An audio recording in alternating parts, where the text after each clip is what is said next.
안녕하세요. 고재익의 온라인 민요기과. 오늘은 PSA에 대한 세 번째 시간입니다. 지난번 영상에서 피나스테리드와 두타스테리드라는 약물을 먹으면 PSA의 정상치를 2로 생각해야 된다고 말씀을 드렸습니다. 이번 시간에는 전립선 이외의 PSA 수치가 올라가게 만드는 상황들에 대해 알아보겠습니다. 첫 번째 영상에서 PSA라는 물질은 전립선 세포 안에서 만들어지는 거라서 전립선 세포의 수가 늘거나 전립선 세포가 파괴될 때 증가한다고 말씀을 드렸습니다. 우리 몸에 있는 세포들은 수명이 있어서 늘 일정한 개수의 세포가 죽고 일정한 수의 세포가 새로 생겨납니다. 그 과정에서 늘 일정한 양의 PSA가 흘러나오게 되죠. 그래서 PSA 수치는 큰 변동 없이 일정한 정도를 유지합니다. 그런데 전립선 세포의 수가 늘어나거나 갑자기 파괴되거나 물리적으로 자극받으면 PSA 수치는 올라갑니다. 전립선암은 전립선 세포의 수가 갑자기 늘어나면서 파괴도 동시에 되는 질환입니다. 그렇게 되면 PSA 수치가 4를 넘어서 올라가게 되죠. 그런데 다른 방식으로도 PSA는 증가할 수 있습니다. 이전 영상에서 PSA가 4를 넘었을 때 전립선 암의 가능성이 25%라고 말씀을 드렸습니다. 그럼 나머지 75%는 왜 증가했을까요? PSA가 10을 넘으면 50%에서 전립선 암이 발견된다고 했습니다. 그럼 나머지 50%는 왜 그렇게 PSA가 높게 올라갔을까요? 바로 전립선 세포가 늘어나거나 파괴될 수 있는 다른 일이 또 있었기 때문입니다. 이렇게 전립선 암이 아니면서도 PSA가 늘어날 수 있는 가장 대표적인 상황은 전립선 비대증이 생길 때입니다.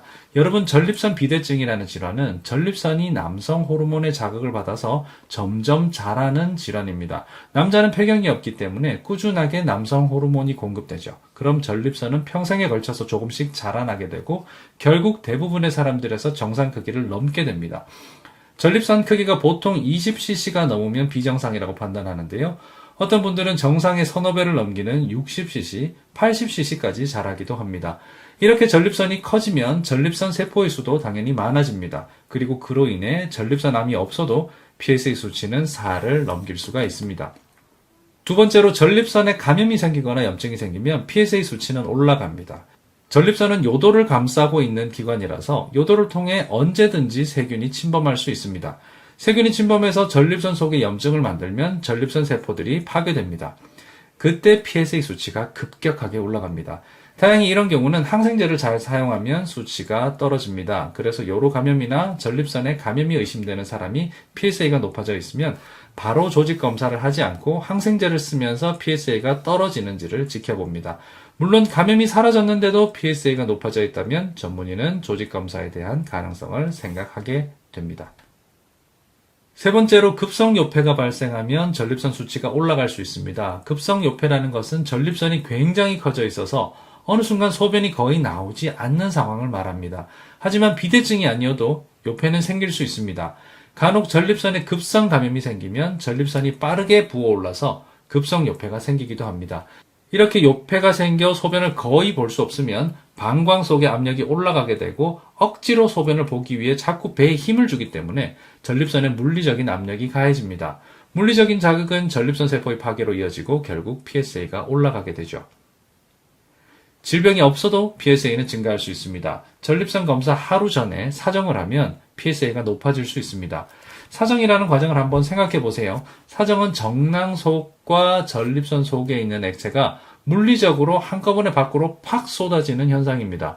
전립선 주변에 있는 근육과 정낭 속에 있는 근육, 그리고 전립선 속에 있는 근육이 동시에 수축합니다. 그 힘을 순간적으로 사용해서 총처럼 정액을 한 번에 팍 쏘아냅니다. 그런 물리적인 힘이 전립선에 가해지면 PSA는 올라갑니다. 그래서 건강검진 전날 또는 전립선 검사하기 전날에 성행위를 가지거나 자유를 하면 PSA가 높게 나올 수 있습니다.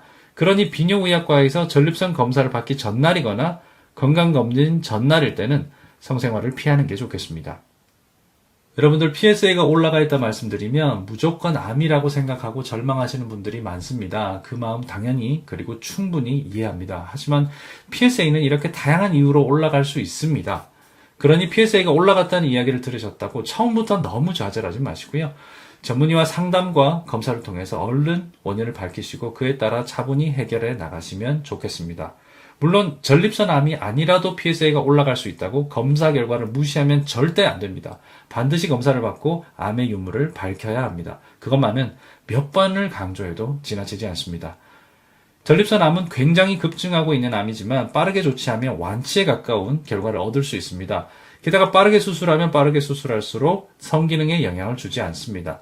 그래서 여러분들께서 PSA에 대한 예민한 지식을 가지고 계시길 바라면서 이렇게 3편에 걸쳐서 PSA에 대한 이야기를 드렸습니다. 이런 PSA에 대한 상식은 여러분 주변 지인이나 친지분들에게도 굉장히 중요합니다. 여러분들 혹시 동창분들이나 친지분들과 함께하는 단체 채팅창이 있다면 링크로 공유해 보시면 좋겠습니다. 이번 시간은 여기까지입니다. 지금까지 PSA에 대해서 알아봤습니다. 저는 비뇨의학과 전문의 고재익이었습니다. 시청해 주셔서 감사합니다.